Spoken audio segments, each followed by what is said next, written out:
என் கண்ணீர் அனைத்தை துருத்தியில் வைத்தவர். நீங்க அழுகிறத வேற எந்த மனுஷனு கண்டுக்கிற மாட்டான். உங்க கணவர் கண்டுக்கிற மாட்டான், உங்க பிள்ளைங்க கண்டுக்கிறாங்க, உங்க மனைவி அதை கேர் பண்ண மாட்டாங்க. ஆனால் நீங்க அழுவதை, உங்க கண்ணீரை வசனம் சொல்லுகிறது அவருடைய துருத்தியில் அல்லவோ அளந்து வைத்திருக்கிறார், துருத்தியில் அல்லவோ அளந்து வைத்திருக்கிறார். அதுக்கு பதில் அவர் தருவார்.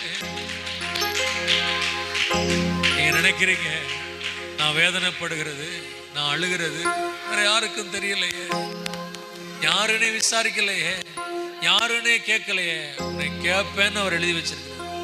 உன் கண்ணீருக்கு வேல்யூ அவர்கிட்ட இருக்குது. அல்லேலூயா, அல்லேலூயா சொல்லுங்க. என் அலைச்சல்களை அறிந்தவரே, என் கண்ணீர்